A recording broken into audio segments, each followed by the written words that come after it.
نحمده ونصلي على رسوله الكريم اعوذ بالله من الشیطان الرجیم بسم اللہ الرحمن الرحیم الحج اشہر معلومات حج کے مہینے جو ہیں وہ متعین ہیں، معلوم ہیں۔ حج کے جو مہینے ہیں وہ شوال، ذی قعدہ اور ذی الحجہ، یہ 3 مہینے ہیں۔ فمن فرض فیہن الحج، تو جس کسی نے ان مہینوں میں اپنے اوپر حج کو لازم کر لیا، فلا رفث ولا فسوق ولا جدال فی الحج، تو پھر اس میں عورتوں کے ساتھ بے حجاب ہونا جائز نہیں ہے، اور نہ ہی کوئی نافرمانی روا ہے، اور نہ ہی جھگڑا کرنا ہے حج کے دوران۔ حج کا جو معاملہ ہوتا ہے اس میں ظاہری بات ہے کہ احرام کے اندر ویسی ہی پابندیاں ہوتی ہیں جیسے، یعنی تعلق زن و شوق کے حوالے سے جیسے کہ روزے میں ہوتی ہیں، اور ویسے بھی چونکہ حج میں اختلاط ہوتا ہے مردوں عورتوں کا، آپس میں جسم بھی ٹکراتے ہیں، تو وہاں کہا گیا ہے کہ کوئی ایسی چیز کہ جو بے حیائی کی ہو اور جنسی جذبے کو ابھارنے والی ہو اس کی طرف انسان کو التفات نہیں کرنا، ولا فسوق، اور کوئی گناہ بھی نہیں کرنا۔ عام حالات میں بھی گناہ سے بچنا چاہیے، لیکن خاص طور پہ حج کے جو ایام ہیں، حج کے جو دن ہیں، اس میں تو گناہوں سے اور انسان کو دور رہنا چاہیے، اور نہ کوئی جھگڑا ہو۔ حج میں ظاہری بات ہے کہ طرح طرح کے لوگ آئے ہوتے ہیں، مختلف قبیلوں کے، ممالک کے، مختلف جنسیتوں کے، اور ہر طرح کے مزاج کے لوگ ہوتے ہیں، بزرگ بھی ہیں، لڑکے بالے بھی ہیں، تو وہاں آپس میں لوگ الجھ بھی جاتے ہیں۔ تو کہا کہ بھئی حج کے دوران جھگڑے سے اور اس طرح کے الجھاؤ سے بھی پرہیز کرنا۔ اور نبی اکرم صلی اللہ علیہ وسلم نے فرمایا کہ من حج ھذا البیت، جس نے اللہ کے اس گھر کا حج کیا، فلم یرفث ولم یفسق، اور نہ اس میں کوئی فحش معاملہ کیا اور نہ کوئی فسق کا معاملہ کیا، خرج من ذنوبہ، کہا کہ وہ اپنے گناہوں سے ایسے پاک ہو جاتا ہے کہ یوم ولدتہ امہ، جیسے کہ اس دن جس دن اس کی ماں نے اس کو جنا تھا، یعنی بالکل جیسے پیور پرسٹین ہو جاتا ہے، بالکل ستھرا ہو کے آتا ہے۔ وما تفعلوا من خیر یعلمہ اللہ، اور جو کوئی بھی تم نیکی کرو گے، بھلائی کرو گے تو اللہ اس کو جانتا ہے۔ وتزودوا، اور دیکھو زاد راہ لے لیا کرو، فإن خیر الزاد التقوی، اور سب سے بہترین جو زاد راہ ہے وہ تو تقوی ہے۔ یہ ایک عربوں کے ہاں ایک معاملہ یہ بھی ہوتا تھا کہ وہ خیال کرتے تھے کہ اگر انسان اللہ کے گھر جا رہا ہے اور اللہ کے پاس جا رہا ہے تو پھر اللہ تعالیٰ ہی اس کی تمام ضرورتوں کا کفیل ہوگا، تو اس کو زاد راہ لینا سمجھتے تھے کہ توکل کے منافی ہے، اور جو مہمان ہے اس کی شان کے بھی منافی ہے۔ تو کہا کہ یہ رویہ ٹھیک نہیں ہے، پھر وہاں جاتے تھے اور لوگوں سے مانگتے پھرتے تھے، تو کہا کہ زاد راہ لے لیا کرو، یہ توکل کے منافی نہیں ہے۔ اور سب سے بہترین زاد راہ جو ہے، تقویٰ کا ایک ترجمہ یہاں کیا گیا ہے، سوال سے بچنا ہے۔ یہ کوئی اچھی بات نہیں ہے کہ انسان حج کے لیے جائے اور وہاں لوگوں سے مانگتا پھرے۔ اور دوسرا اس کا عام مفہوم ہے کہ دیکھو زاد راہ لے لیا کرو، رستے کا سامان لے لیا کرو، اسباب لے لیا کرو، لیکن سب سے اہم چیز جو تمہیں ساتھ لے کے جانی ہے، جو پونجی تمہارے پاس ہونی چاہیے، وہ تقویٰ کی پونجی۔ اگر احرام بہت اچھا ہے، بیلٹ بہت اچھی لے لی ہے، باقی کھانے پینے کا سامان ساتھ باندھ لیا ہے، سب کچھ کر لیا ہے، لیکن اگر جو سب سے اہم انگریڈینٹ ہے وہ تم نے نہیں لیا، اور وہ کیا ہے، وہ تقویٰ ہے، تو پھر تمہارا باقی اسباب لینے کا بھی کوئی فائدہ نہیں۔ واتقون یا اولی الالباب، اور دیکھو میرا ہی تقویٰ اختیار کرو، مجھی سے ڈرتے رہو اے ہوش مندو۔ لیس علیکم جناح ان تبتغوا فضلا من ربکم، تم پر کوئی الزام نہیں ہے، کوئی گناہ نہیں ہے اگر تم اپنے رب کا فضل تلاش کرو، یعنی اگر حج کے سفر کے دوران انسان ساتھ جو ہے وہ تھوڑا بہت کاروبار بھی کر لے، جس جگہ سے جا رہا ہے وہاں کا کوئی مال لے جائے، وہاں جا کے مال کچھ بیچ دے اور کچھ کمائی کر لے، تو اس میں بھی کوئی حرج کی بات نہیں ہے، لیکن یہ ضمنی ایکٹیویٹی ہونی چاہیے۔ فَإِذَا أَفَضْتُم مِّنْ عَرَفَاتٍ فاذكروا اللَّهَ عِندَ الْمَشْعَرِ الْحَرَامِ، تو جب تم لوٹو عرفات سے تو اللہ کو خوب یاد کرو مشعر حرام میں۔ مشعر حرام مزدلفہ کو کہتے ہیں، مزدلفہ میں جو پہاڑی ہے اس کو مشعر حرام کہتے ہیں۔ تو عرفات سے واپس لوگوں کو آ کے رات گزارنی ہوتی ہے مزدلفہ میں، تو وہاں اللہ کو خوب یاد رکھو۔ وَاذْكُرُوهُ كَمَا هَدَاكُمْ، اور اللہ کو خوب یاد کرو جیسا کہ اللہ نے تمہیں سکھایا ہے. اللہ نے اپنی یاد کے جو طریقے بتائے ہیں اس کے مطابق اللہ کو یاد کیا کرو. خود ساختہ طریقے اللہ کو یاد کرنے کے وہ پسندیدہ نہیں ہیں. وَإِن كُنتُم مِّن قَبْلِهِ لَمِنَ الضَّالِّينَ، اور اس سے پہلے تو تم گمراہ تھے، یا اس سے پہلے تم ناواقف تھے، بہت سی چیزیں تم نے ضائع کر دی تھیں. اب اللہ کے رسول آ گئے ہیں، انہوں نے تمہارے لیے حج کے تمام مناسک متعین کر دیے ہیں. رسول اللہ صلی اللہ علیہ وسلم نے ایک ہی حج فرمایا ہے اسلام میں آنے کے بعد، اور وہ جس کو خود حجۃ الوداع کہتے ہیں. اور اس موقع پہ نبی اکرم صلی اللہ علیہ وسلم اونٹنی پہ سوار تھے. آپ نے طواف بھی جو کیا ہے وہ اونٹنی پہ کیا، اور اس لیے اونٹنی پہ کیا تاکہ آپ ویزیبل رہیں اور لوگ آپ کو دیکھ لیں. اور اللہ کے نبی صلی اللہ علیہ وسلم یہ کہتے بھی جاتے تھے کہ خذوا عنی مناسککم، مجھ سے اس حج کے مناسک سیکھ لو. ہو سکتا ہے کہ اس سال کے بعد تم مجھے اس جگہ پہ نہ دیکھو. ظاہر بات ہے اگلے سال حج سے پہلے نبی اکرم صلی اللہ علیہ وسلم دنیا سے تشریف لے گئے.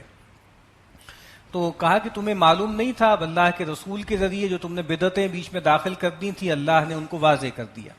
ثم افیضوا من حیث افاض الناس، اور پھر تم واپس پلٹو وہیں سے جہاں سے لوگ پلٹتے ہیں. واستغفروا اللہ، اور اللہ سے مغفرت چاہو. یہ ایک بدعت تھی جو قریش نے اختیار کر لی تھی.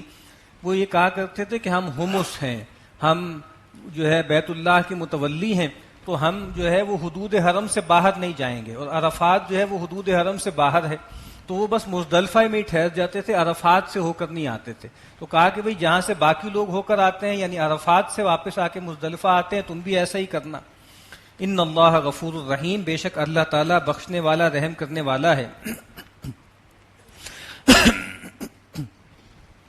فَإِذَا قَضَيْتُم مَّنَاسِكَكُمْ فَاذْكُرُوا اللَّهَ كَذِكْرِكُمْ آبَاءَكُمْ أَوْ أَشَدَّ ذِكْرًا. تو جب تم حج کے مناسک ادا کر لو تو اللہ تعالیٰ کو خوب یاد کرو، جیسے کہ تم اپنے آباء و اجداد کو یاد کرتے ہو. او اشد ذکرا، بلکہ اس سے بھی بڑھ کے اللہ کو یاد کرو. یعنی حج کے جب ارکان پورے ہو جاتے ہیں، رکن اعظم جو ہے وہ عرفات کا بھی ہو جاتا ہے، اس کے بعد مینا میں لوگ آ کے اسٹے کرتے ہیں 11، 12 یا 13 تک. تو عربوں کا یہ معاملہ ہوتا تھا کہ وہاں پر محفلیں لگتی تھیں اور اپنے بزرگوں کے تذکرے ہوتے تھے، ان کے شجرے پڑھے جاتے تھے، ان کے کارنامے بیان ہوتے تھے.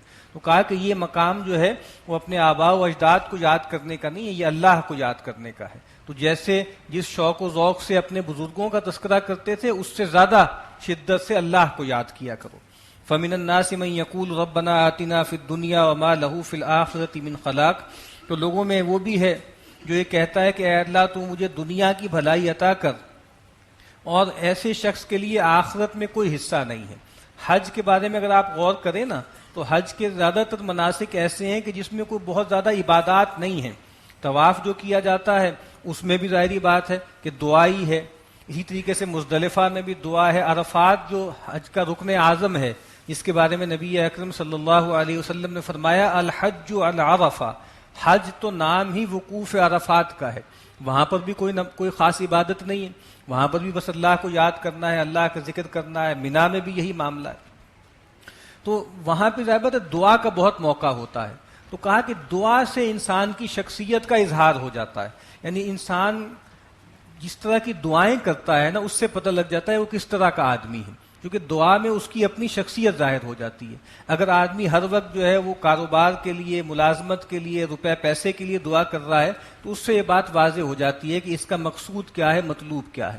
تو آگے کچھ لوگ اتنے محروم ہیں کہ اللہ کے گھر جا کر اور وہاں پر بھی یہ سارے مناسک ادا کرتے وقت بھی ان کو بس دنیا ہی کی بھلائی یاد رہتی ہے اور آخرت کے لیے وہ کچھ بھی طلب نہیں کرتے. تو کہا کہ پھر ایسے لوگوں کو ہم دنیا میں دے دلا کے فارغ کر دیتے ہیں، آخرت میں ایسے لوگوں کا کوئی حصہ نہیں ہے. وَمِنْهُمْ مَنْ يَقُولُ رَبَّنَا آتِنَا فِي الدُّنْيَا حَسَنَةً وَفِي الْآخِرَةِ حَسَنَةً وَقِنَا عَذَابَ النَّارِ. اور لوگوں میں سے وہ بھی ہے جو یہ دعا کرتا ہے کہ اے رب ہمارے، تو ہمیں دنیا میں بھی خوبی عطا فرما اور آخرت میں بھی خوبی عطا فرما، اور تو ہمیں جہنم کے عذاب سے بچا. تو یہ اصل میں دعا کرنی چاہیے کہ دنیا کی بھی بھلائی اور آخرت کی بھی بھلائی. اسی لیے آپ کو معلوم ہوگا کہ یہ واحد دعا ہے جو حج کے مناسک میں اور خاص طور پہ طواف میں اللہ کے نبی نے متعین کی ہے. ہمارے یہاں سے لوگ جو جاتے ہیں وہ ان کے پاس کتابچے ہوتے ہیں، اس میں لکھا ہوتا ہے کہ پہلے چکر کی یہ دعا، دوسرے چکر کی یہ دعا، تیسرے چکر کی یہ دعا. کوئی دعا ثابت نہیں ہے نبی اکرم صلی اللہ علیہ وسلم سے، یہ خود ساختہ دعائیں ہیں. اور اس سے ہوتا کیا ہے کہ نہ کوئی کیفیت طاری ہوتی ہے، نہ کوئی انسان کے اندر دقت طاری ہوتی ہے، بس وہ لفظ پڑھتا چلا جاتا ہے. وہ صرف ایک دعا ہے جو نبی اکرم صلی اللہ علیہ وسلم سے ثابت ہے، وہ یہ دعا ہے، ربنا آتنا فی الدنیا حسنہ وفی الآخرۃ حسنہ وقنا عذاب النار، رکن یمانی سے لے کے حجر اسود کے درمیان. اس میں نبی اکرم صلی اللہ علیہ وسلم اس دعا کی تکرار کرتے ہیں. اس میں بھی لوگ کچھ اضافے کر لیتے ہیں، وہ اضافے نہیں کرنے چاہیے. اللہ کے نبی سے جتنے الفاظ ثابت ہیں اسی پہ اکتفا کرنا چاہیے. تو دنیا کی بھلائی اور آخرت کی بھلائی.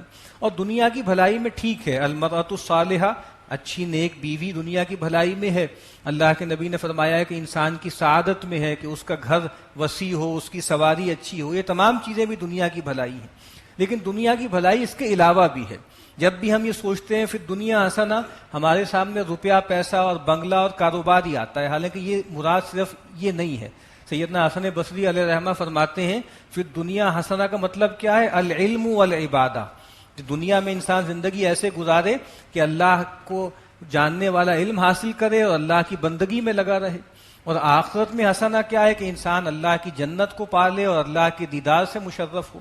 تو پھر دنیا حسنہ کی دعا کرتے وقت ہمیشہ روپیہ پیسہ ہی سامنے نہیں ہونا چاہیے. پھر دنیا حسنہ میں یہ بھی شامل ہے کہ انسان کو علم صحیح اللہ عطا کرے، انسان کو دنیا میں اللہ تعالیٰ اپنی بندگی کی توفیق دے. اولئک لہم نصیب مما کسبوا، یہی لوگ ہیں جن کے لیے حصہ ہے ان کی کمائی میں سے. واللہ سریع الحساب، اور اللہ تعالیٰ بہت جلد حساب لینے والا ہے. واذکروا اللہ فی ایام معدودات، اور اللہ کو یاد کرو گنتی کے دنوں میں. وہ جو ایام تشریق ہے، مینا میں جو انسان رہتا ہے 11، 12 یا 11، 12 اور 13. فمن تعجل فی یومین، تو جو جلدی سے 2 دن میں آ جائے، 12 کو لوٹ آئے، فلا اسم علیہ، تو اس پر بھی کوئی گناہ نہیں ہے. ومن تأخر فلا اسم علیہ لمن اتقى، اور جو تاخیر کرے اور اگلے دن بھی رک جائے، تیسرے دن بھی رک جائے، تو اس پر بھی کوئی گناہ نہیں ہے. لیکن جو اللہ کا تقوی اختیار کرے، اصل چیز تقوی ہے. 2 دن رہیں، 3 دن رہیں، اصل مقصود یہ ہے کہ تقوی کی پونجی کے ساتھ وہاں پر رہیں.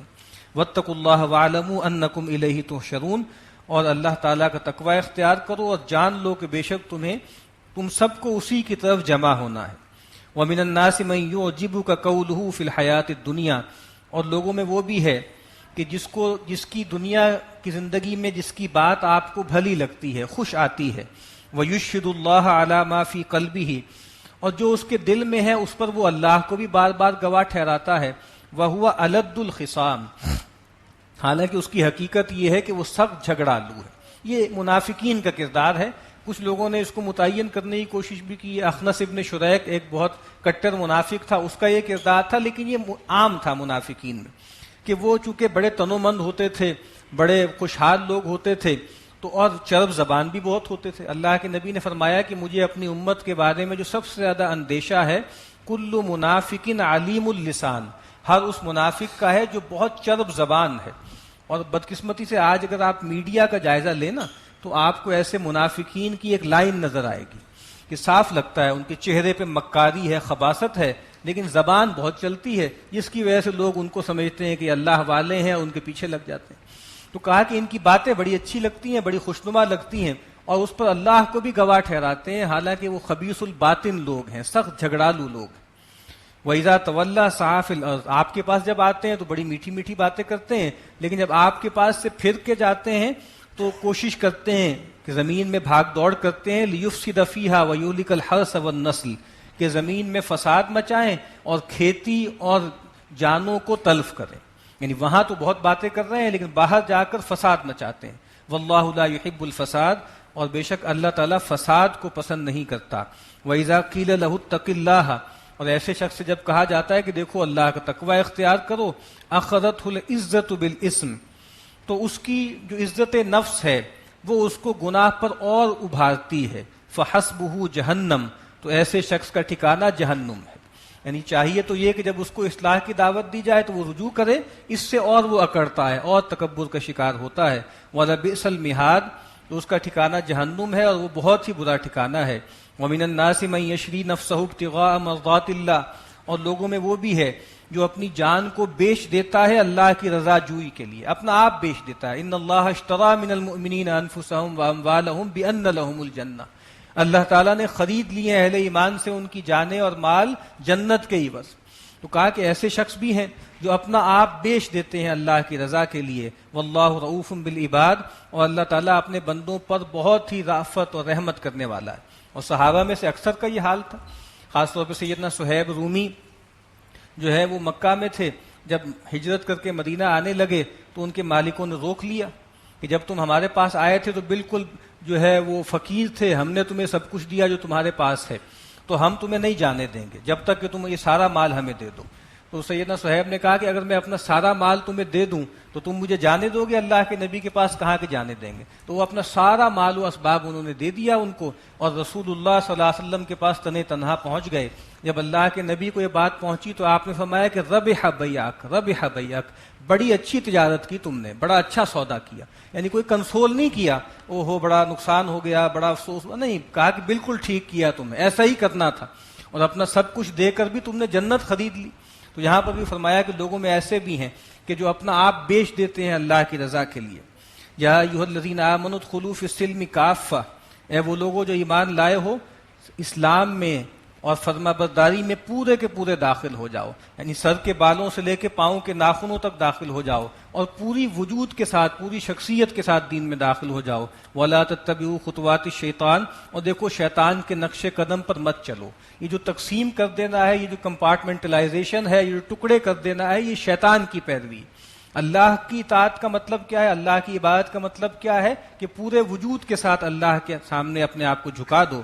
انہ لکم عدو مبین، بے شک وہ شیطان تمہارا کھلا دشمن ہے۔ فإن زللتم من بعد ما جاءتكم البينات فاعلموا ان اللہ عزیز حکیم، پھر اگر تم بچلنے لگو اس کے بعد کہ تم پر واضح نشانیاں، واضح حکم پہنچ چکے ہیں، تو جان لو کہ اللہ تعالیٰ زبردست ہے، کمال حکمت والا ہے۔ هل ينظرون الا ان ياتيهم الله في ظلل من الغمام والملائكه وقضي الامر، کیا یہ لوگ اس کا انتظار کر رہے ہیں کہ اللہ تعالیٰ آ جائے ابر کے سائبانوں میں، اور اس کے فرشتے بھی آ جائیں اور معاملات طے ہو جائیں، یعنی دنیا ختم کر دی جائے اور حشر کا میدان برپا ہو جائے۔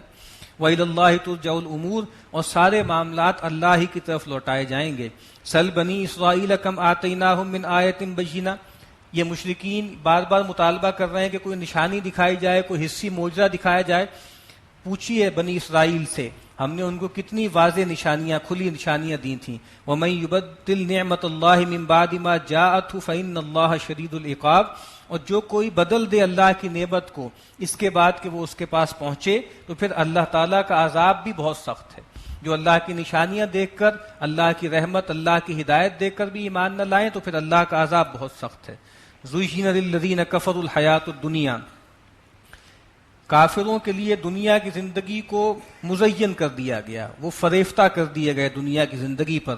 وَيَسْخَرُونَ مِنَ الَّذِينَ آمَنُوا، اور وہ اہل ایمان کا مذاق اڑاتے ہیں کہ ان لوگوں کے پلے کیا ہے، یہ تو کچھ بھی نہیں ہے، یہ تو غریب مسکین لوگ ہیں۔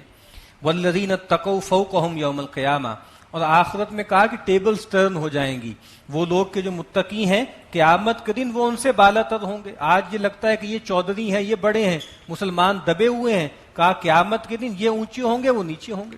وہ آگے سورہ مطففین میں کہا نا کہ یہ لوگ مذاق اڑاتے ہیں، کہا کہ اس دن قیامت کے دن اہل ایمان ان پہ ہنس رہے ہوں گے، آج یہ ان پہ ہنستے ہیں۔ واللہ یرزق من یشاء بغیر حساب، اور اللہ تعالیٰ جس کو چاہتا ہے بغیر شمار کے رزق دیتا ہے۔ کان الناس امۃ واحدہ، سب لوگ ایک ہی امت پر تھے، ایک ہی دین پر تھے، توحید پر تھے۔ اس کے بعد ایک جملہ، ایک حرف جو ہے وہ محذوف ہے، فاختلفوا، اس کے بعد ایک وقت آیا کہ انہوں نے اختلاف کیا۔ فبعث اللہ النبیین مبشرین ومنذرین، تو اللہ تعالیٰ نے انبیاء بھیجے جو دو کام کرتے تھے، ماننے والوں کو بشارت دیتے تھے، نہ ماننے والوں کو خبردار کرتے تھے۔ اس سے ہمارا نیریٹو بیان ہوتا ہے۔ عام طور پہ وہ لوگ کہ جو ہسٹری آف ریلیجنس پہ کام کرتے ہیں مغرب میں، وہ عام طور پہ یہی بیان کرتے ہیں کہ انسانیت کا آغاز جو ہوا تھا وہ اندھیرے سے ہوا تھا، کفر سے ہوا تھا، شرک سے ہوا تھا، کثرت سے ہوا تھا، اور آہستہ آہستہ بائی ہٹ اینڈ ٹرائل لوگ جو ہیں وہ توحید تک پہنچے ہیں۔ اندھیرے سے آغاز ہوا اور ٹھوکریں کھاتے کھاتے توحید تک پہنچے۔ تو دین کا بیان مختلف ہے۔ انسانیت کا آغاز روشنی میں ہوا تھا، توحید سے ہوا تھا، شرک ایک بعد کی ڈیویشن ہے۔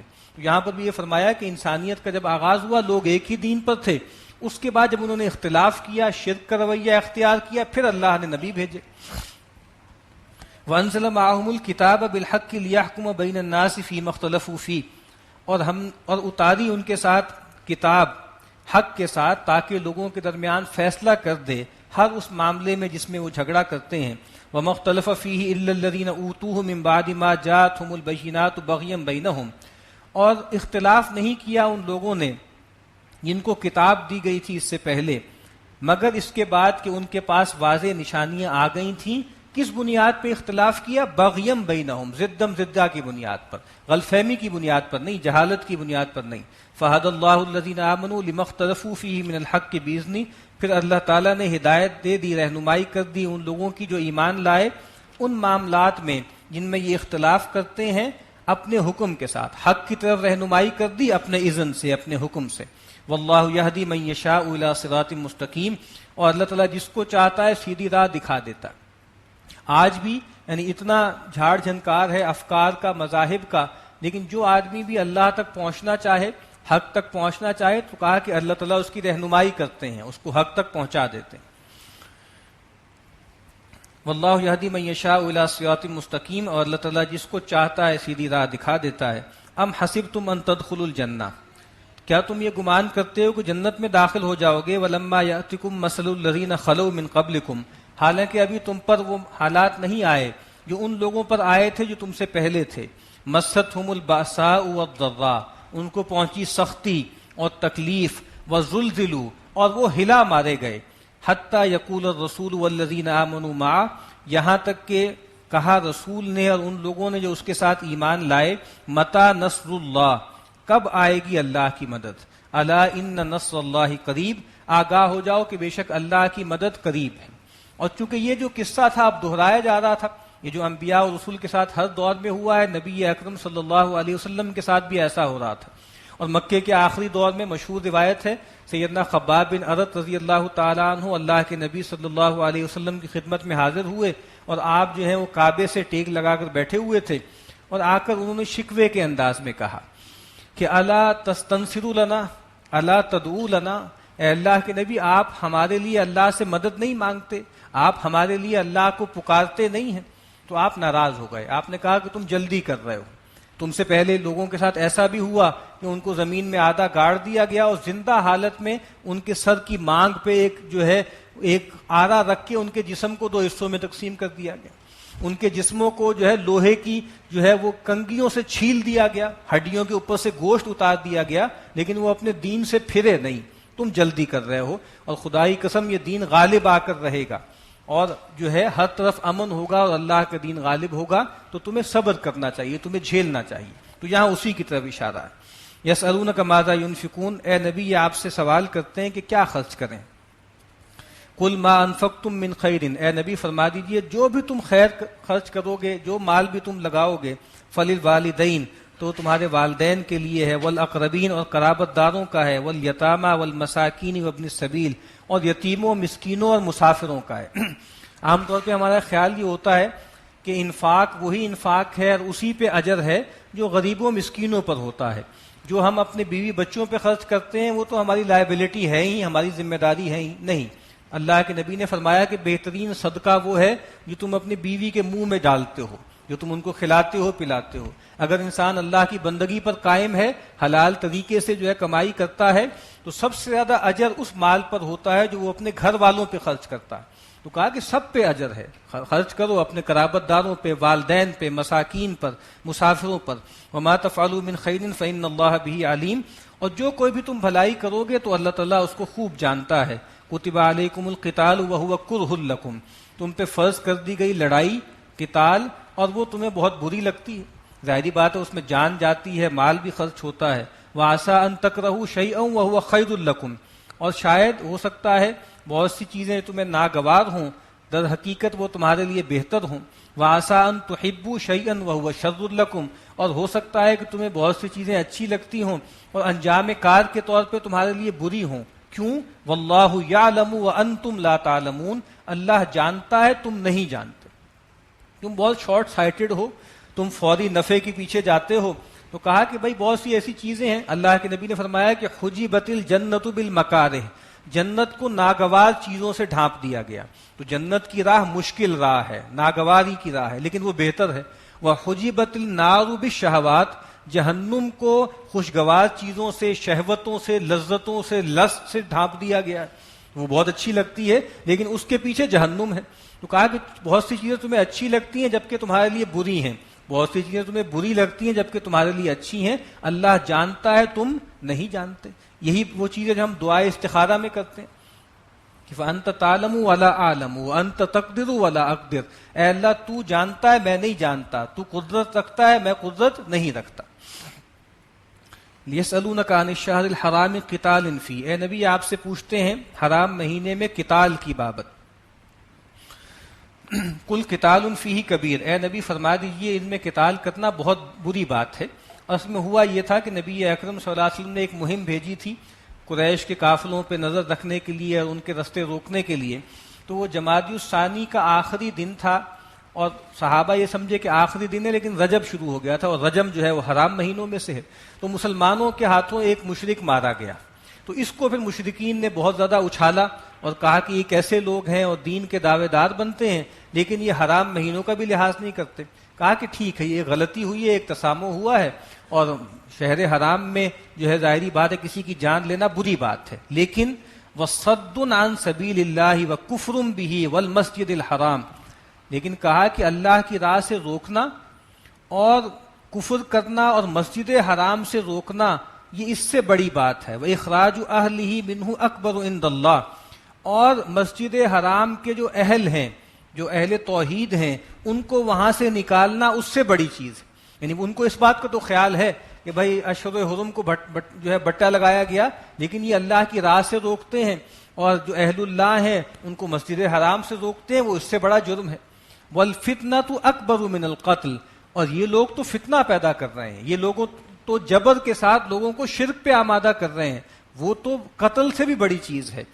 وَلَا يَزَالُونَ يُقَاتِلُونَكُمْ حَتَّى يَرُدُّوكُمْ عَنْ دِينِكُمْ إِنِ اسْتَطَاعُوا، اور اے مسلمانوں یہ کفار تو تم سے جنگ کرتے رہیں گے یہاں تک کہ اپنے بس پڑتے تو تمہیں یہ تمہارے دین سے واپس پھیر لیں گے، کیونکہ یہ خود کفر میں ہے تو چاہتے ہیں کہ تمہیں بھی دوبارہ ایمان کے بعد کفر میں پھیر لیں.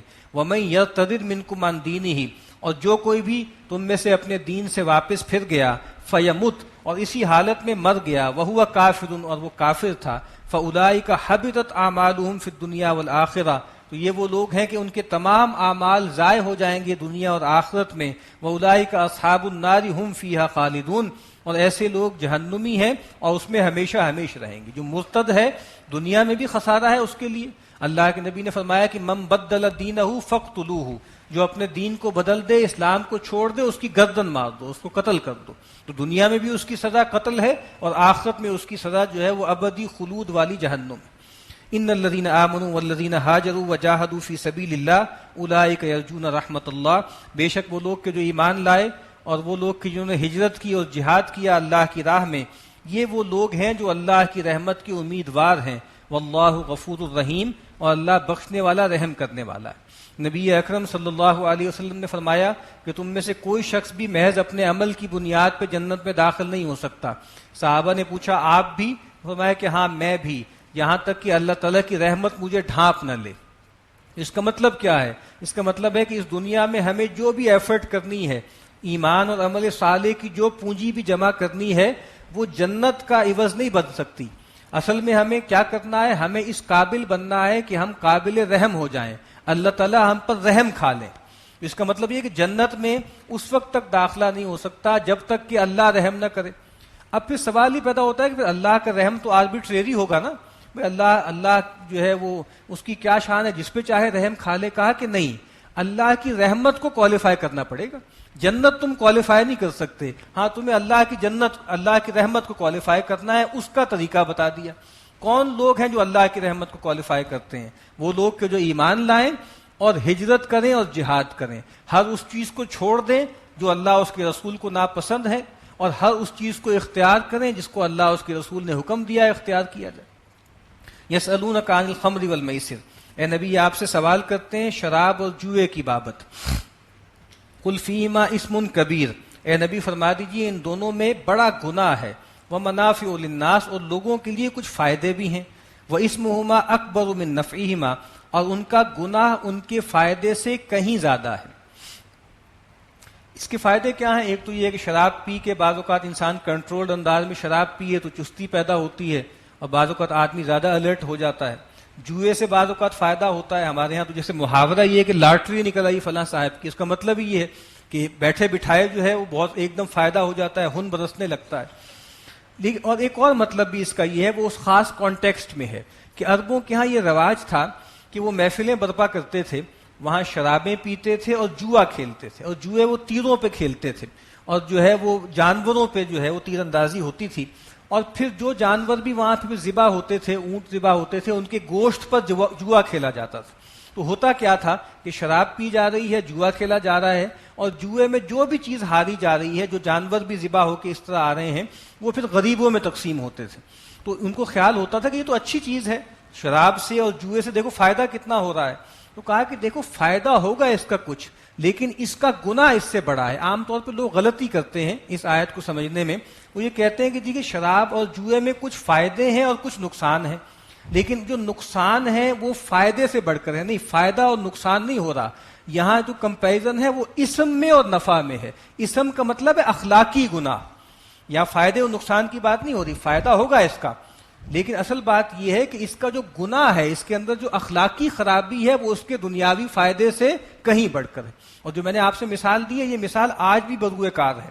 آپ نے ہسپتال بنانا ہے، آپ نے کوئی ویلفیئر کا کام کرنا ہے، تو اس کے لیے آپ فنڈ ریزنگ ڈنرز کرتے ہیں، اس میں آپ انڈیا سے طائفے منگواتے ہیں، اس میں جو ہے ناچ گانا ہوتا ہے، اور کیا ہے کہ بھلائی کے کام کے لیے ہو رہے ہیں، اس کے ذریعے پیسہ جمع ہوگا اور اس سے خیر کے کام ہوں گے۔ تو منطق بدلی نہیں ہے، آج بھی یہی منطق ہے کہ اس طرح فنڈ ریزنگ ہوتی ہے، اس میں ناچ گانا ہوتا ہے، اور اس کو جسٹیفائی اس طرح کیا جاتا ہے، دیکھیں اس کا فائدہ ہو رہا ہے اور غریبوں کے کام ہو رہے ہیں اور ہسپتال بن رہے ہیں اور اس طرح کے معاملات چل رہے ہیں۔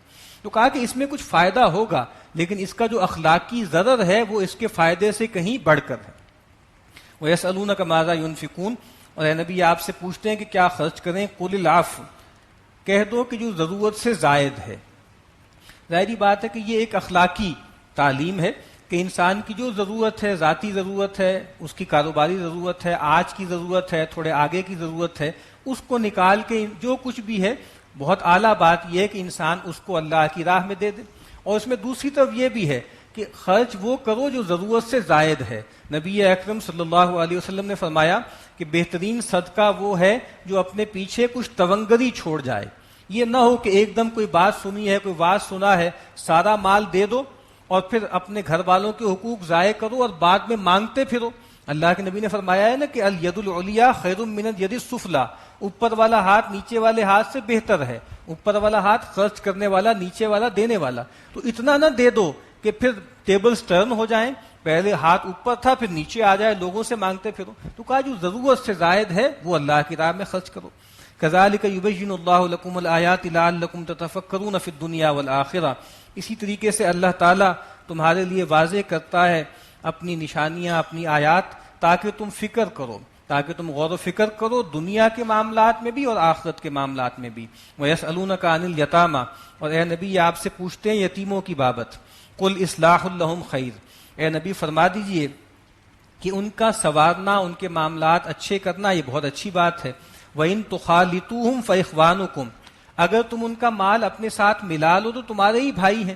وَاللَّهُ يَعْلَمُ الْمُفْسِدَ مِنَ الْمُصْلِحِ، اور اللہ خوب جانتا ہے کہ ان میں سے کون کرپٹ لوگ ہیں، فسادی کون ہیں اور سنوارنے والے کون ہیں۔ وَلَوْ شَاءَ اللَّهُ لَأَعْنَتَكُمْ، اور اگر اللہ چاہتا تو تمہیں مشقت میں ڈالتا۔ ان اللہ عزیز حکیم، بے شک اللہ تعالیٰ زبردست ہے، چاہے تو اتنا زبردست ہے، چاہے تو مشقت میں ڈالے، لیکن حکیم ہے، دانا بھی ہے، اس وجہ سے مشقت میں تمہیں نہیں ڈالتا۔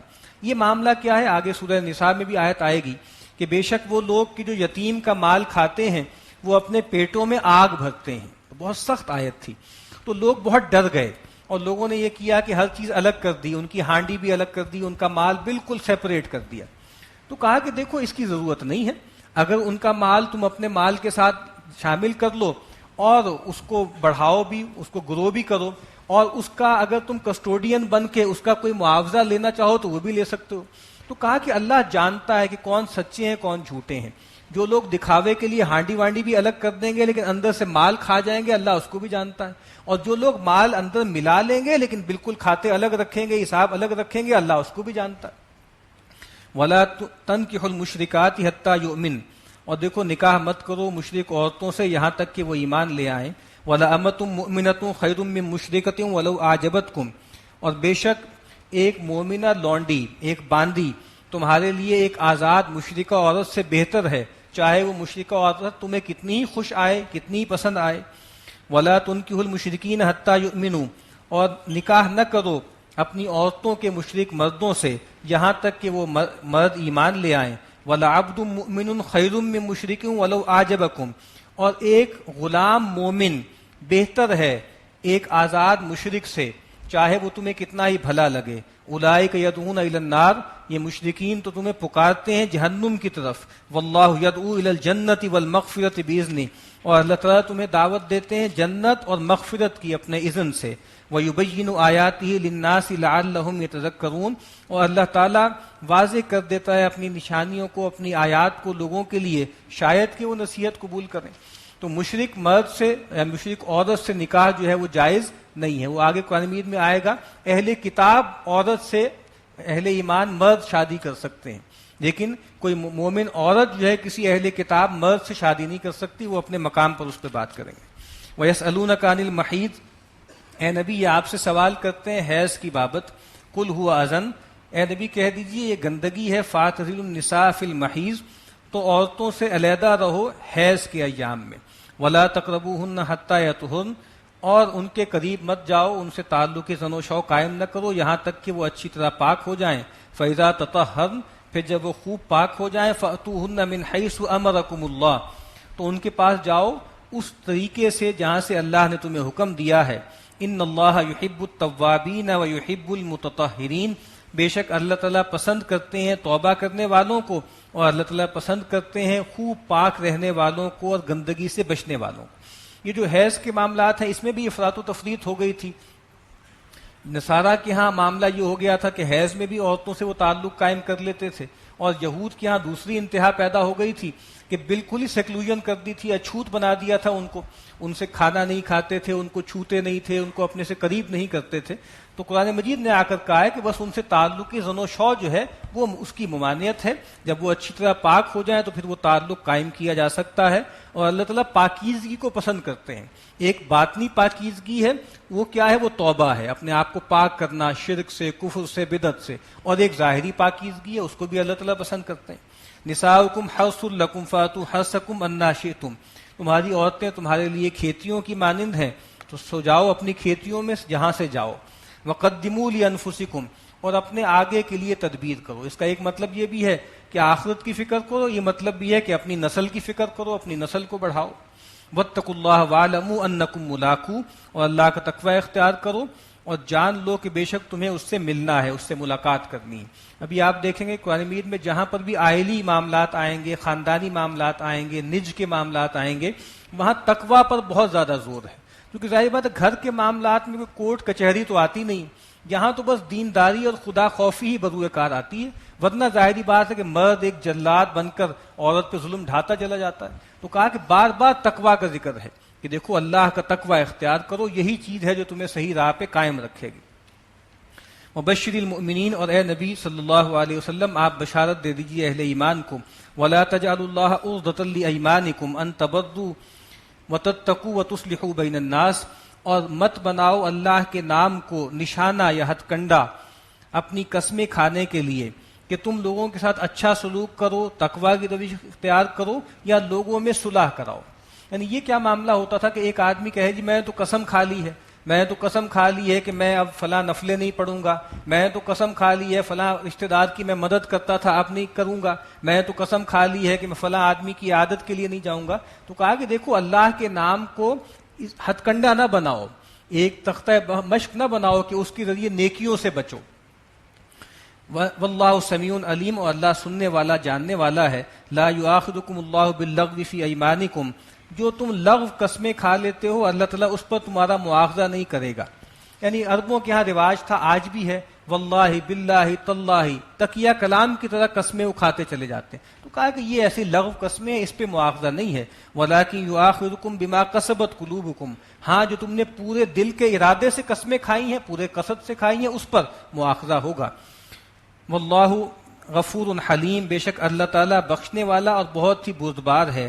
للذین یؤلون من نسائہم تربصوا 4 اشہر، اور جو لوگ اپنی عورتوں سے علیحدگی کی قسم کھا لیتے ہیں تو ان کو انتظار کرنا ہے، ان کے لیے مہلت ہے 4 مہینے کی۔ فَإِن فَاءُوا فَإِنَّ اللَّهَ غَفُورٌ رَحِيمٌ، تو پھر اگر وہ رجوع کر لیں تو بے شک اللہ تعالیٰ بخشنے والا رحم کرنے والا ہے۔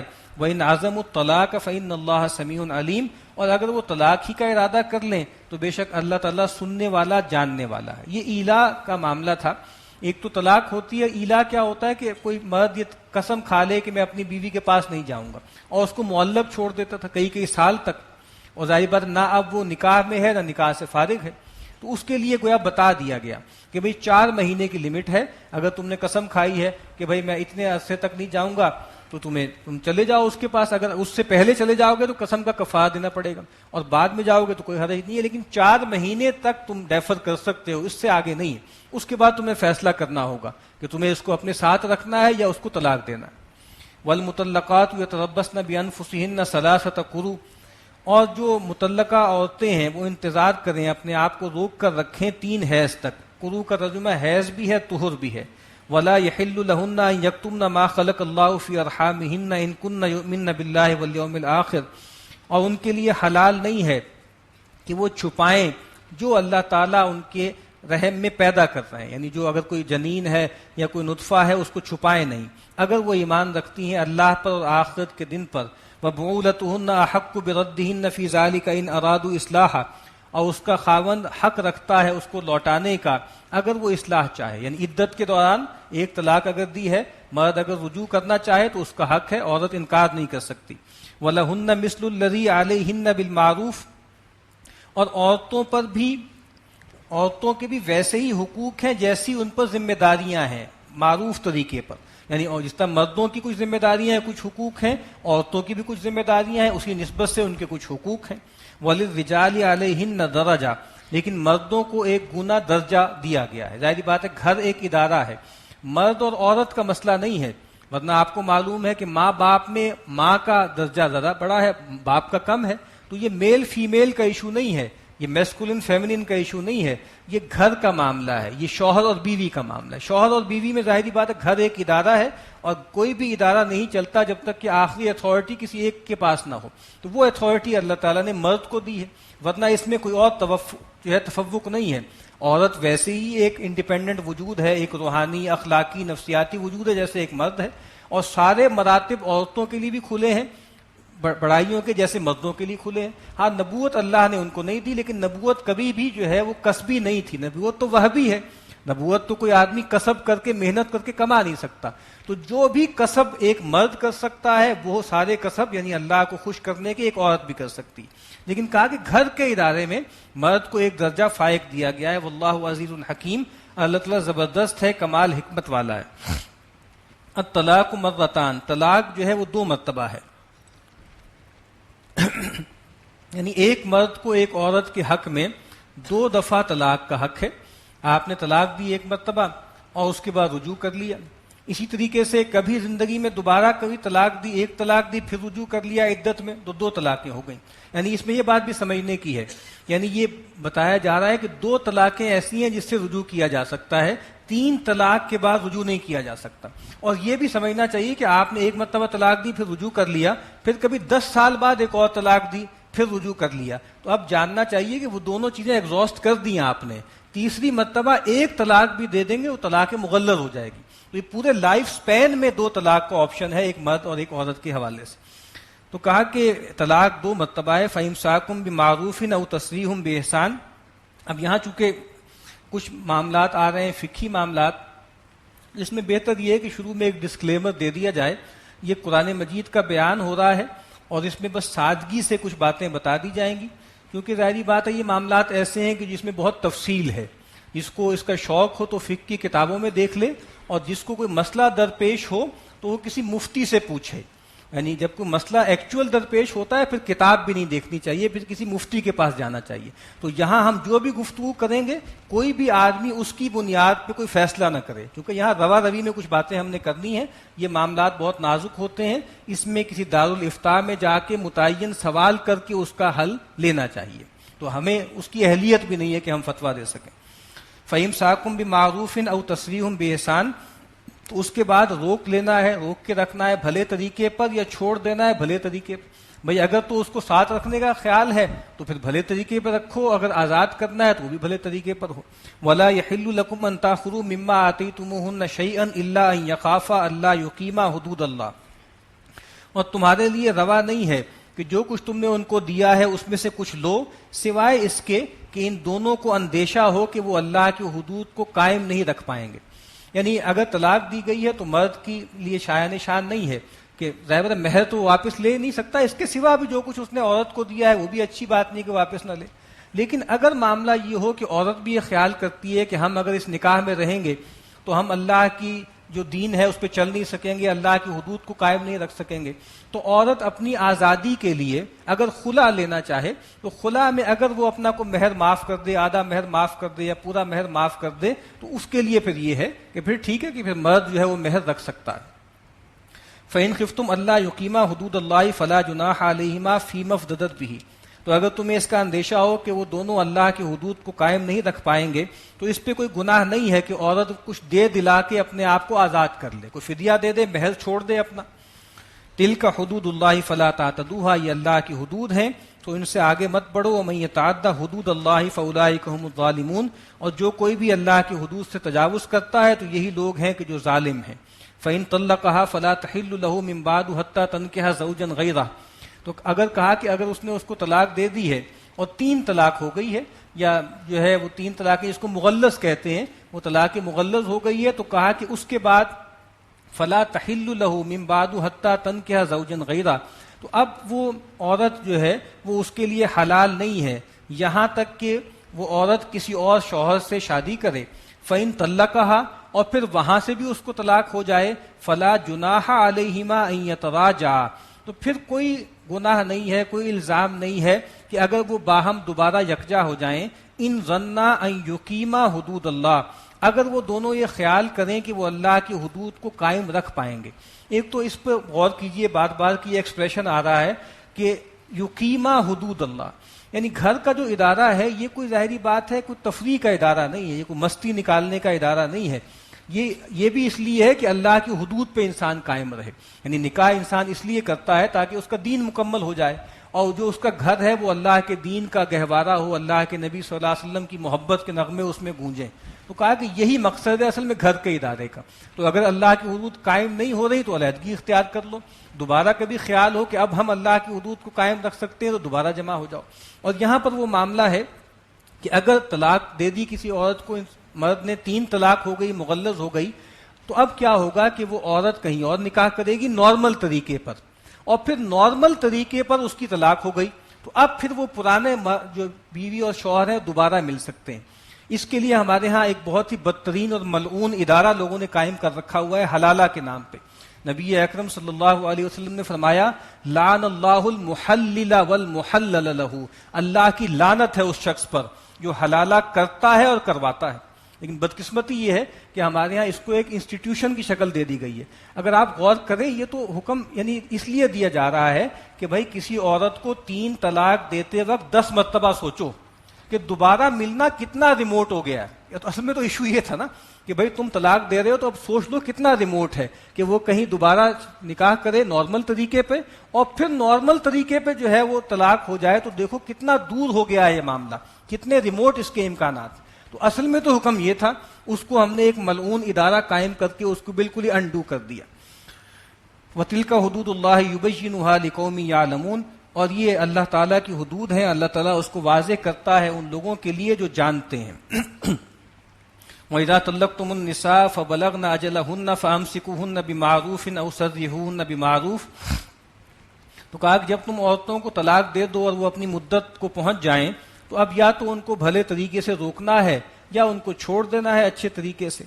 وَلَا تُمْسِكُوهُنَّ ضِرَارًا لِتَعْتَدُوا، اور دیکھو ان کو اس لیے نہ روک کے رکھو کہ تم ان کو تنگ کرو، ان کو ستاؤ اور ان پر زیادتی کرو. یعنی اب تنگ کرنے کے لیے اب اس کو رکھنا تو نہیں چاہتے، لیکن تنگ کرنے کے لیے اس کو نکاح میں رکھ رہے ہیں، اذیت دے رہے ہیں. وَمَن يَفْعَلْ ذَلِكَ فَقَدْ ظَلَمَ نَفْسَهُ، اور جو کوئی ایسا کرے گا تو وہ اپنا ہی نقصان کرے گا، اپنے اوپر ہی ظلم کرے گا. وَلَا تَتَّخِذُوا آیَاتِ اللَّهِ هُزُوًا، اور دیکھو اللہ کی آیات کو کھیل مت بناؤ.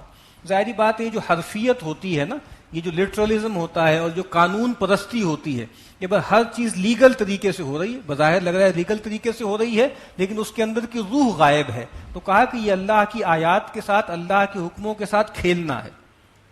وَاذْكُرُوا نِعْمَةَ اللَّهِ عَلَيْكُمْ وَمَا أَنزَلَ عَلَيْكُمْ مِنَ الْكِتَابِ وَالْحِكْمَةِ يَعِظُكُمْ بِهِ، اور اللہ کی نعمت کو یاد کرو جو اس نے تم پر کی ہے، اور جو اللہ نے تم پر کتاب اور حکمت نازل کی ہے، اور اس کے ذریعے اللہ تعالیٰ تمہیں نصیحت کرتا ہے. وَاتَّقُوا اللَّهَ وَاعْلَمُوا أَنَّ اللَّهَ بِكُلِّ شَيْءٍ عَلِيمٌ، اور اللہ کا تقوی اختیار کرو اور جان لو کہ بے شک اللہ تعالیٰ ہر چیز کو جانتا ہے.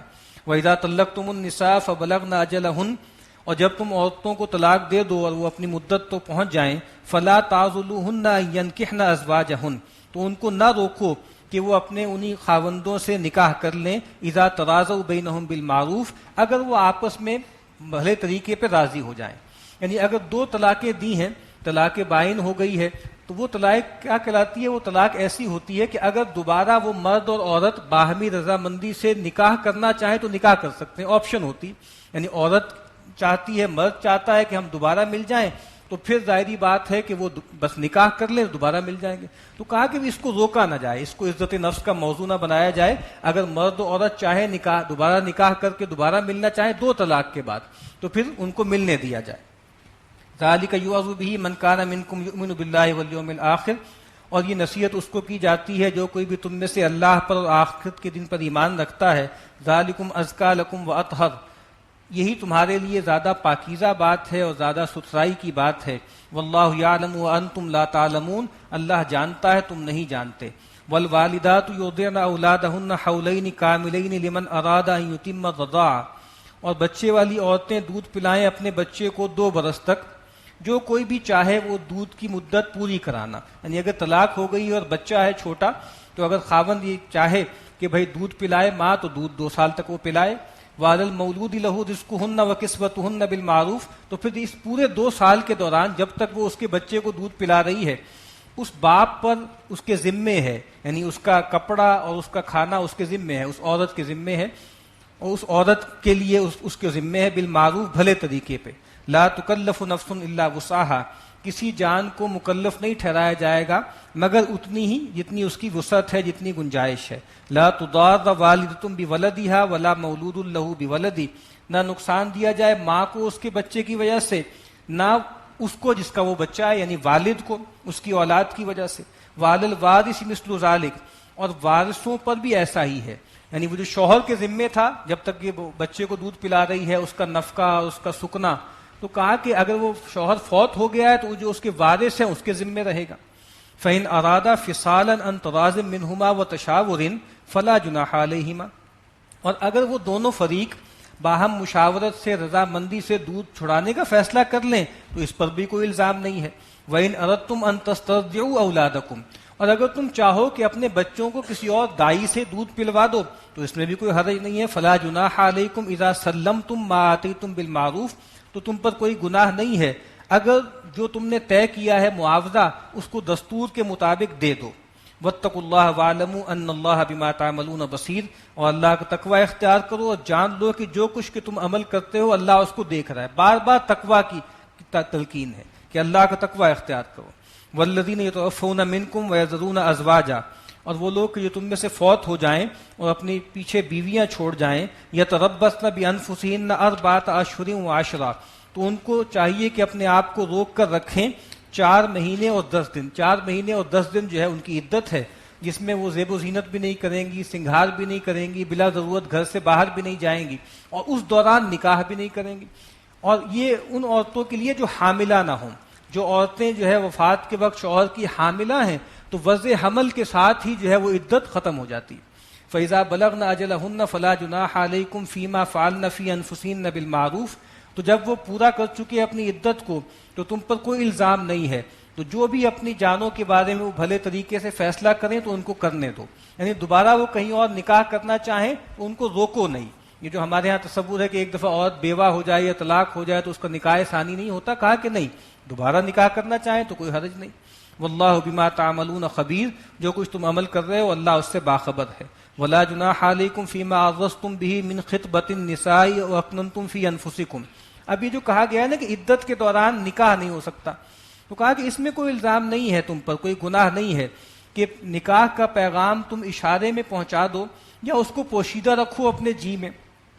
علم اللہ انکم ستذکرونہن، اللہ کو خوب معلوم ہے کہ ان عورتوں کا دھیان تو تمہیں آئے گا ہی۔ کوئی عورت بیوہ ہو گئی ہے اور تم چاہتے ہو اس سے نکاح کرنا، تو کہا کہ اس کا دھیان تو آئے گا، اب چاہے تو اس کو جی میں رکھو یا اشارے کنائے سے کسی طریقے سے بات پہنچا دو، لیکن صراحتاً نکاح کا پیغام پہنچانا یا نکاح کرنا وہ جائز نہیں۔ وَلَٰكِن لَّا تُوَاعِدُوهُنَّ سِرًّا إِلَّا أَن تَقُولُوا قَوْلًا مَّعْرُوفًا، لیکن ان سے نکاح کا کوئی قول و قرار نہ کرو چھپ کر، مگر یہ بات کہ کوئی بھلائی کی بات کر دو بھلے طریقے سے، یعنی بات پہنچا دو کہ بھئی میرا کوئی اس طرح کا ارادہ ہے یا کوئی خیال ہے۔ وَلَا تَعْزِمُوا عُقْدَةَ النِّكَاحِ حَتَّىٰ يَبْلُغَ الْكِتَابُ أَجَلَهُ، لیکن جو نکاح کی گرہ ہے وہ نہ باندھی جائے یہاں تک کہ عدت مکمل ہو جائے، یعنی وہ جو مدت ہے اپنی انتہا کو پہنچ جائے۔ وَاعْلَمُوا أَنَّ اللَّهَ يَعْلَمُ مَا فِي أَنفُسِكُمْ فَاحْذَرُوا، جان لو کہ اللہ تعالیٰ جانتا ہے جو کچھ تمہارے جیوں میں ہے تو اس سے ڈرتے رہو۔ وَاعْلَمُوا أَنَّ اللَّهَ غَفُورٌ حَلِيمٌ، اور جان لو کہ اللہ تعالیٰ بخشنے والا تحمل والا ہے۔ لا جناح علیکم ان طلقتم النساء ما لم تمسوهن او تفرضوا لهن فریضہ، تم پہ کوئی الزام نہیں ہے اگر تم عورتوں کو طلاق دے دو اس حالت میں کہ تم نے ابھی ان سے تعلق بھی قائم نہیں کیا اور تم نے ان کا کوئی مہر بھی نہیں طے کیا۔ وَمَتِّعُوهُنَّ عَلَى الْمُوسِعِ قَدَرُهُ وَعَلَى الْمُقْتِرِ قَدَرُهُ، لیکن کچھ ان کو دے دلا دو، کچھ ان پہ خرچ کرو، جو وسعت والا ہے وہ اپنی استطاعت کے مطابق اور جو تنگ دست ہے وہ اپنی استطاعت کے مطابق۔ متاع بالمعروف، یہ ایک خرچ ہے جو قاعدے کے مطابق ہے۔ حقا علی المحسنین، یہ خوب کاروں پر ایک حق ہے، یعنی کسی اور سے نکاح کیا ہے، اس سے ابھی خلوت بھی نہیں ہوئی اور اس کا مہر بھی طے نہیں ہوا، اس سے پہلے ہی طلاق دے دی گئی ہے تو اس کا کوئی مہر نہیں ہے، لیکن کہا کہ کچھ دے دلا کے اس کو رخصت کرو۔ وَإِن طَلَّقْتُمُوهُنَّ مِن قَبْلِ أَن تَمَسُّوهُنَّ وَقَدْ فَرَضْتُمْ لَهُنَّ فَرِيضَةً، اور اگر تم نے ان کو طلاق دے دی ہے اس سے پہلے کہ تم نے ان سے تعلق قائم کیا ہے لیکن تم نے ان کا مہر طے کر دیا ہے، فَنِصْفُ مَا فَرَضْتُمْ، تو پھر کیا ہے کہ آدھا تمہارے ذمے ہے، آدھا مہر دینا ذمے ہے، یعنی کسی عورت سے نکاح کیا اور اس کا مہر بھی طے کر دیا لیکن اس سے خلوت ابھی نہیں ہوئی، اس سے جو ہے صحبت نہیں ہوئی اور اس سے پہلے ہی طلاق دے دی ہے، تو کہا کہ پھر آدھا مہر تمہارے ذمے ہے، آدھا مہر دو گے۔ الا ان یعفونا، الا یہ کہ وہ عورت وہ بھی چھوڑ دے، کہے کہ مجھے آدھا بھی نہیں چاہیے، او یعفو الذی بیدہ عقدۃ النکاح، یا درگزر کرے وہ جس کے ہاتھ میں نکاح کی گرہ ہے۔ کس کے ہاتھ میں نکاح کی گرہ ہے؟ مرد کے ہاتھ میں نکاح کی گرہ ہے، وہ طلاق دے سکتا ہے۔ تو کہا کہ وہ چھوڑ دے، وہ چھوڑ دے کا مطلب کیا ہے کہ وہ بھی سارا ہی دے دے، آدھا نہ دے بلکہ پورا دے دے۔ وَأَن تَعْفُوا أَقْرَبُ لِلتَّقْوَىٰ، اور اگر تم درگزر کرو، مردوں کو مخاطب کر کے کہا جا رہا ہے تو یہ تقویٰ سے زیادہ قریب ہے۔ وَلَا تَنْسَوُا الْفَضْلَ بَيْنَكُمْ، اور دیکھو آپس میں ایک دوسرے کے ساتھ احسان کا رویہ اختیار کرنے کو مت بھلاؤ۔ إِنَّ اللَّهَ بِمَا تَعْمَلُونَ بَصِيرٌ، بے شک جو کچھ تم عمل کرتے ہو اللہ اس کو دیکھتا ہے۔ حافظوا علی الصلوات والصلاۃ الوسطیٰ، حفاظت کرتے رہو، محافظت کرو تمام نمازوں کی اور خاص طور پہ درمیان کی نماز۔ درمیان کی نماز کون سی ہے؟ عصر کی نماز۔ اور عربوں کے ہاں بھی ظاہری بات ہے وہ بازار بند ہونے کا وقت ہوتا تھا تو بازار بہت گرم ہوتا تھا، تو اس موقع پر جو ہے اللہ کی یاد کی طرف جانا، لپک کے جانا، یہ ایک مشکل کام تھا، تو کہا کہ خاص طور پہ عصر کی نماز کی حفاظت کرو۔ وَقُومُوا لِلَّهِ قَانِتِينَ، اور اللہ کے لیے ادب کے ساتھ ہاتھ باندھ کر کھڑے رہا کرو۔ فَإِنْ خِفْتُمْ فَرِجَالًا أَوْ رُكْبَانًا، اگر تمہیں اندیشہ ہو دشمن کا، کوئی جنگ کا موقع ہو، تو چاہے پیادہ ہو چاہے سوار ہو، سواری پر بیٹھے بیٹھے نماز پڑھ لیا کرو۔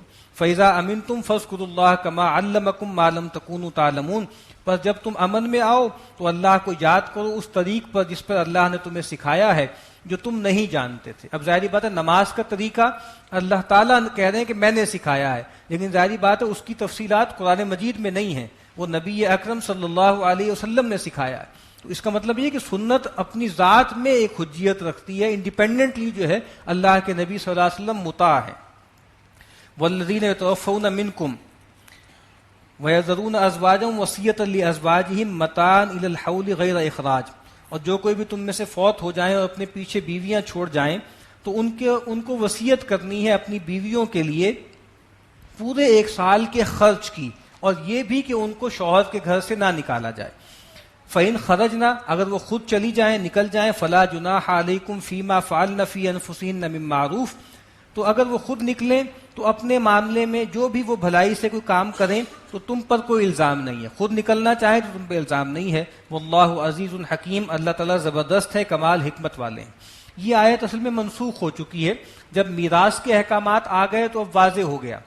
تو پہلے یہ تھا کہ اگر کوئی شخص فوت ہو جائے تو پورے 1 سال کا جو ہے وہ نان نفقہ بھی تھا اور سکنا بھی تھا، اب جو ہے ظاہری بات ہے کوئی ڈیو نہیں ہے، ہاں اب جو بھی میراث کے مطابق جو مال ہے وہ تقسیم ہوگا، جو بیوی کا حصہ ہے وہ اس کو ملے گا، جو اولاد کا اور والدین کا ہے وہ اس کو ملے گا۔ وَلِلْمُطَلَّقَاتِ مَتَاعٌ بِالْمَعْرُوفِ، اور جن کو طلاق دی گئی ہے جن عورتوں کو، ان کو خرچ دیکھنا ہے بھلے طریق پر، حقاً علی المتقین، یہ متقین پر ایک حق ہے۔ کذالک یبین اللہ لکم آیاتہ لعلکم تعقلون، اسی طریقے سے اللہ تعالیٰ تمہارے لیے اپنی آیات کو کھول کر بیان کرتا ہے تاکہ تم عقل سے کام لو۔ اب یہاں سے آگے بنی اسرائیل کی تاریخ کا ایک واقعہ نقل ہو رہا ہے، کیونکہ آگے بدر بھی آنے والی ہے تو اس میں ایک مشابہت پائی جاتی تھی اس زمانے کچھ واقعات سے، اور جو مسلمانوں کو حالات درپیش تھے اس سے، اس کا تذکرہ ہے۔ یہ بات ہمیں معلوم ہے کہ سیدنا موسیٰ علیہ السلام کے زمانے میں تو آپ کو معلوم ہے کہ بیت المقدس فتح نہیں ہوا تھا، ان سے کہا گیا تھا کہ اس میں داخل ہو جاؤ، لیکن انہوں نے ہمت ہار دی۔ بعد میں سیدنا یوشع بن نون جو ہے ان کی قیادت میں قتال کیا اور حکومت قائم ہو گئی، لیکن انہوں نے مرکزی حکومت قائم نہیں کی، چھوٹی چھوٹی حکومتیں قائم کر لیں، اور اس کے بعد آپس میں سر پھٹول ہوا اور ان کے دشمن ان پہ غالب آ گئے، اور پھر وہ بہت دب گئے، اور پھر 300 برس کے بعد ان کا ایک گولڈن ایج آیا، ان کی گویا خلافت راشدہ آئی، جس میں جو ہے وہ طالوت ہیں، سیدنا داؤد ہیں، سیدنا سلیمان ہیں، اس کی طرف اشارہ ہے۔ الم تر الی الذین خرجوا من دیارہم وہم الوف حذر الموت، کیا آپ نے غور کیا ان لوگوں پر، دیکھا ان لوگوں کو جو نکلے اپنے گھروں سے اور وہ ہزاروں میں تھے، حذر الموت، موت کے خوف سے۔ فقال لهم اللہ موتوا، تو اللہ تعالیٰ نے ان سے کہا کہ تم مر جاؤ، ثم احیاہم، پھر اللہ نے ان کو زندہ کر دیا۔ اب یہ وہی لوگ تھے جو ان کے دشمن ان پہ غالب آ رہے تھے، وہ نکل کے بھاگ گئے، اور پھر یہ ہوا کہ اللہ تعالیٰ نے ان کو مار دیا، ان پہ موت طاری کر دی، اور پھر بعد میں ایک نبی کی دعا کے نتیجے میں اللہ نے ان کو دوبارہ سے زندہ کر دیا۔ اور ایک رائے یہ ہے کہ یہ موت و حیات یہ فزیکل نہیں ہے، یہ معنوی ہے، کہ ان پہ اخلاقی زوال آ گیا، ان پہ روحانی طور پہ جو ہے پستی آ گئی، یہ ان کی موت تھی، اور پھر نبی کی دعوت سے دوبارہ جی اٹھے، تو دونوں باتیں ممکن ہیں۔ ثم احیاہم، پھر اللہ نے ان کو دوبارہ جلا دیا۔ ان اللہ لذو فضل علی الناس ولکن اکثر الناس لا یشکرون، بے شک اللہ تعالیٰ لوگوں پر بہت ہی فضل کرنے والا ہے، لیکن لوگوں کی اکثریت شکر نہیں کرتی۔ وقاتلوا فی سبیل اللہ واعلموا ان اللہ سمیع علیم، اور اللہ کی راہ میں قتال کرو اور جان لو کہ اللہ سننے والا جاننے والا ہے۔ من ذا الذی یقرض اللہ قرضا حسنا، کون ہے جو اللہ کو قرض حسنا دے؟ جو شخص بھی جو مال خرچ کرتا ہے اللہ کی راہ میں، دعوت کے کام کے لیے، قتال کے لیے، اللہ اس کو کہتا ہے کہ یہ میرے ذمے قرض ہے، میں اس کا بہت اچھا بدلہ تمہیں دوں گا۔ فَيُضَاعِفَهُ لَهُ أَضْعَافًا كَثِيرًا، تو جو اللہ کو قرض حسن دے گا تو اللہ تعالیٰ اس کو کئی گنا کر دے گا۔ وَاللَّهُ يَقْبِضُ وَيَبْسُطُ، اور اللہ جس کے لیے چاہتا ہے رزق کو تنگ کر دیتا ہے، جس کے لیے چاہتا ہے کشادہ کر دیتا ہے۔ وَإِلَيْهِ تُرْجَعُونَ، اور اسی کی طرف تم سب کو لوٹایا جائے گا۔ أَلَمْ تَرَ إِلَى الْمَلَإِ مِن بَنِي إِسرَائِيلَ مِن بَعْدِ مُوسَىٰ، کیا تم نے دیکھا بنی اسرائیل کی ایک جماعت کو موسیٰ علیہ السلام کے بعد، اِذْ قَالُوا لِنَبِيٍّ لَهُمْ، جب انہوں نے کہا اپنے نبی سے، یہ سمیع النبی تھے، انہوں نے کہا، بنی اسرائیل نے اپنے نبی سے کہا، ابعث لنا ملکن، آپ مبعوث کر دیں ہمارے لیے ایک بادشاہ، نقاتل فی سبیل اللہ، جس کی قیادت میں ہم مل کر قتال کریں۔ ابھی جو آیت ہے قرآن مجید کی، ظاہری بات ہے لوگ جو تفسیر کرتے ہیں قرآن مجید کی تو اپنے اپنے ذوق کے مطابق تفسیر کرتے ہیں، تو وہ لوگ کہ جو ظاہری بات ہے ملوکیت کے دلدادہ ہیں اور ملوکیت کے بہت سے لوگ ان کے سپانسر بھی ہیں، اگر آپ ان کی تفسیر پڑھیں نا تو وہ یہاں پہ نوٹ لکھیں گے، اور لکھا بھی ہے انہوں نے، کہ دیکھیے ملوکیت کتنی اچھی چیز ہے، اگر ملوکیت کوئی بری چیز ہوتی تو کیسے ممکن ہے کہ اللہ کے نبی سے ایک مطالبہ کیا جاتا اور نبی اس مطالبے کو پورا کرتے؟ تو اس سے تو ثابت ہو گیا کہ ملوکیت کتنی اچھی چیز ہے، ملوکیت کو لوگ بہت بلا وجہ میں غلط سمجھتے ہیں۔ اور جو دوسرے ذہن کے آدمی ہیں، ایک بہت بڑے مفسر پچھلے دور کے، انہوں نے بھی اس آیت پہ حاشیہ لکھا ہے کہ دیکھیے ذرا لوگوں کا کیا پستی آ گئی تھی بنی اسرائیل کی، کتنی خرابی آ گئی تھی کہ وہ نبی کے پاس جا کر کہہ رہے ہیں کہ ہمارے لیے بادشاہ مقرر کریں. یعنی وہ اس کو دیکھ رہے ہیں کہ ان کے زوال کا اظہار ہے، اور وہ اس کو دیکھ رہے ہیں کہ وہ اس سے حجیت نکال رہے ہیں. ظاہری بات ہے کہ یہ کوئی مسئلہ ہی نہیں ہے کہ جمہوریت اچھی چیز ہے یا ملوکیت اچھی چیز ہے، یہاں یہ ایشو ہی نہیں ہے. اس زمانے میں ظاہری بات ہے جو حکمران ہوتے تھے اس کا عنوان ملک ہی ہوتا تھا. تو انہوں نے کہا کہ ہمارے لیے ایک بادشاہ مقرر کر دیں، ہم اس کی قیادت میں اللہ کی راہ میں قتال کریں. قال هل عصیتم ان کتب علیکم القتال الا تقاتلوا. تو پیغمبر نے کہا کہ کیا ایسا تو نہیں ہوگا، اس کا اندیشہ ہے کہ اگر تم پر قتال فرض کر دیا جائے تو تم قتال نہ کرو. قالوا، انہوں نے جواب دیا وما لنا الا نقاتل فی سبیل اللہ، ہمارے لیے کیا ہے کہ ہم اللہ کی راہ میں قتال نہ کریں. وقد اخرجنا من دیارنا وابنائنا، ہمیں بے دخل کر دیا گیا، ہمیں نکال دیا گیا ہمارے گھروں سے اور ہمارے خاندانوں سے، اپنے بیٹوں سے. فلما کتب علیہم القتال، پھر جب ان پر قتال فرض کر دیا گیا، تولوا الا قلیلا منہم، تو پھر گئے بہت سے ان میں مگر تھوڑے رہ گئے. اکثر پھر گئے، بہت تھوڑے ایسے تھے جو قتال کی طرف آمادہ ہوئے. واللہ علیم بالظالمین، اور اللہ تعالیٰ ظالموں سے خوب واقف ہے. اب یہ اصل میں اہل ایمان کو بتایا جا رہا ہے کہ بھائی دیکھو پہلے بھی ایسا ہوا اور اب بھی ایسا ہو رہا ہے. بہت سے لوگ تھے جو اسلام میں آئے، بار بار مطالبہ کر رہے تھے کہ ہمارا ہاتھ کیوں نہیں کھولا جاتا، ہمیں قتال کی اجازت کیوں نہیں دی جاتی. تو جب اجازت دی گئی قتال کی تو بہت سے لوگ پیچھے ہٹنا شروع ہو گئے. تو کہا کہ کہیں تمہارے ساتھ بھی ایسا معاملہ نہ ہو جائے کہ جب تمہارے نبی تمہیں قتال کا حکم دے تم بھی اسی طریقے سے پیچھے ہٹنا شروع ہو جاؤ. واللہ علیم بالظالمین، اور اللہ خوب جانتا ہے گناہگاروں کو. وقال لهم نبیہم، اور جب کہا ان سے ان کے نبی نے، ان اللہ قد بعث لکم طالوت ملکا، بے شک اللہ تعالیٰ نے تمہارے لیے طالوت کو بادشاہ مقرر کر دیا. پہلے انہوں نے مطالبہ کیا تھا جب سمیع نبی نے کہا کہ بھئی طالوت کو اللہ نے بادشاہ مقرر کیا. قالوا انا یکون له الملک علینا، اب اعتراض کرنے لگے. انہوں نے کہا کیسے ممکن ہے کہ اس کو ہم پر حکومت دی جائے، وَنَحْنُ أَحَقُّ بِالْمُلْكِ مِنْهُ، جبکہ ہم اس سے زیادہ بادشاہت کے حقدار ہیں.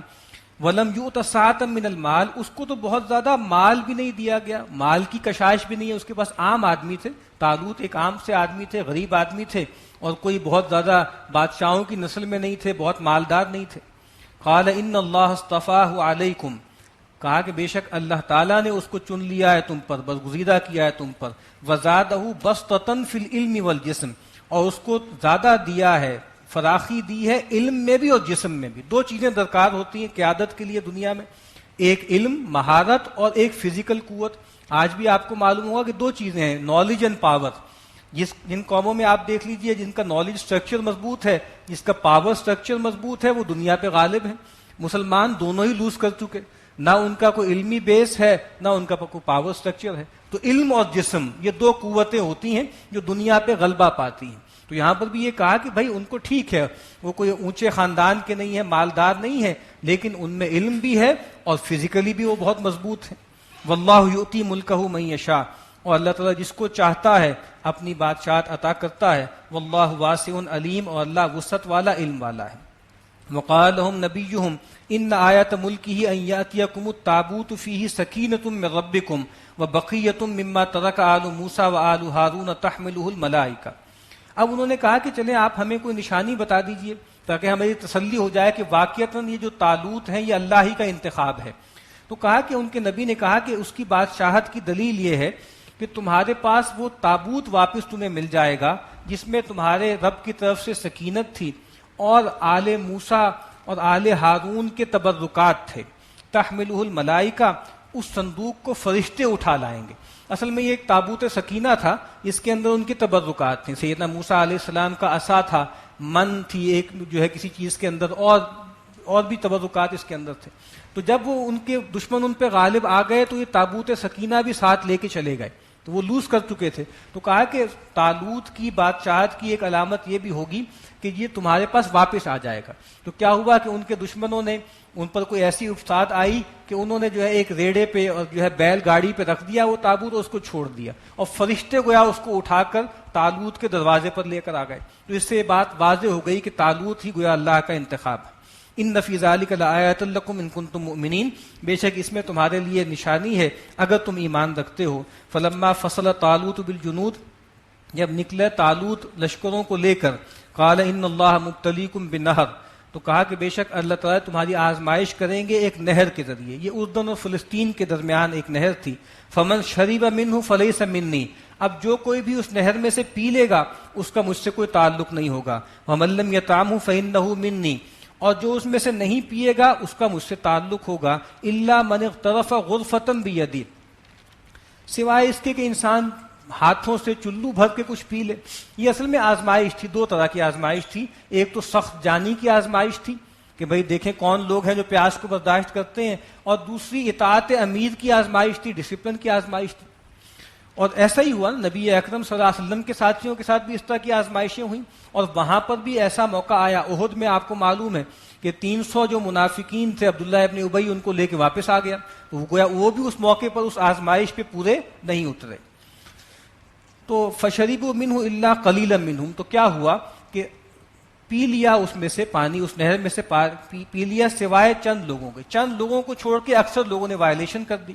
فلما جاوزہ ہوا والذین آمنوا معہ، تو جب وہ پار ہوئے طالوت اس نہر سے اور وہ لوگ بھی جو ان کے ساتھ اہل ایمان تھے، قالوا لا طاقت لنا اليوم بجالوت وجنودی، تو ان میں سے اکثریت نے ہاتھ اٹھا دیے اور کہا کہ آج کے دن ہمیں کوئی طاقت نہیں ہے کہ ہم جالوت اور اس کے لشکروں سے لڑ سکیں. ظاہر بات کم ہمتی دکھائی تھی، وائلیشن کر چکے تھے. قال الذین یظنون انہم ملاقو اللہ، اس کے برعکس وہ لوگ کہ جن کو یہ گمان تھا کہ ان کو اللہ سے ملاقات کرنی ہے، انہوں نے کیا کہا، کم من فئۃ قلیلۃ غلبت فئۃ کثیرۃ باذن اللہ. کتنی ہی مرتبہ ایسا ہوا ہے، بارہا ایسا ہوا ہے کہ بہت تھوڑی سی جماعت بہت بڑی جماعت پر غالب آ گئی اللہ کے اذن سے. تو آپ دیکھیے نا، اسی کی کاربن کاپی تھی جو بدر میں ہوئی کہ 313 تھے اور وہ بالکل نہتے تھے، ہتھیار بھی نہیں تھے. دوسری طرف 1000 تھے اور کیل کانٹے سے لیس تھے. وہی بات یہاں پر بھی سامنے آ گئی کہ ایک چھوٹی سی جماعت اگر اللہ پر اعتماد ہو، یقین ہو، تو اللہ کے حکم سے بڑی جماعت پہ غالب آ جاتی ہے. واللہ مع الصابرین، اور اللہ تعالیٰ ثابت قدم رکھنے والوں کے ساتھ ہے. ولما برزوا لجالوت وجنودہ، اور جب سامنے ہوا جالوت اور اس کے لشکر، قالوا ربنا افرغ علینا صبرا، اس موقع پر اہل ایمان نے کہا کہ اے رب تو ہم پر انڈیل دے صبر، ہمارے دلوں میں صبر کو ڈال دے. وثبت اقدامنا، اور ہمارے پاؤں کو ثبات عطا کر. وانصرنا علی القوم الکافرین، اور ہماری مدد کر کافروں کی قوم پر. اب گویا اہل ایمان کو بتایا جا رہا ہے کہ تمہیں بھی یہی رویہ اختیار کرنا ہے، تمہیں بھی اللہ سے مانگنا ہے، تمہیں بھی جو ہے ثابت قدمی کی دعا کرنی. فہزموہم باذن اللہ، تو کیا ہوا کہ شکست دی اہل ایمان کے لشکر نے دوسرے لشکر کو اللہ کے اذن سے، جالوت کے لشکر کو شکست دی. وقتل داود جالوتا، اور داود نے قتل کر دیا جالوت کو. جالوت جو ہے بہت لمبا تڑنگا تھا اور آہن پوش تھا. سیدنا داود جو تھے وہ ایک چرواہے تھے، انہوں نے اپنی غلیل سے پتھر مارا جو اس کی آنکھ میں لگا، اس سے وہ مر گیا، اور جس سے وہ ایک دم ہیرو بن گئے. اور پھر بعد میں جو طالوت تھے انہوں نے اپنی بیٹی بھی بیاہ دی سیدنا داود سے. تو پھر کیا ہوا کہ جب طالوت فوت ہوئے تو ان کی جگہ پہ سیدنا داؤد علیہ السلام بادشاہ بن گئے، حاکم بن گئے. وَآتَاهُ اللَّهُ الْمُلْكَ وَالْحِكْمَةَ، تو اللہ تعالیٰ نے سیدنا داؤد کو بادشاہت بھی اور حکمت بھی دی. حکمت کے کئی مطلب ہیں، یہاں خاص مطلب ہے نبوت، ان کو نبوت سے بھی سرفراز کیا. وَعَلَّمَهُ مِمَّا يَشَاءُ، اور ان کو وہ کچھ سکھایا جو اللہ نے چاہا. وَلَوْلَا دَفْعُ اللَّهِ النَّاسَ بَعْضَهُمْ بِبَعْضٍ، اور اگر اللہ تعالیٰ بعض لوگوں کو بعض لوگوں کے ذریعے دور نہ کرتا رہے، لَفَسَدَتِ الْأَرْضُ، تو زمین میں فساد برپا ہو جائے.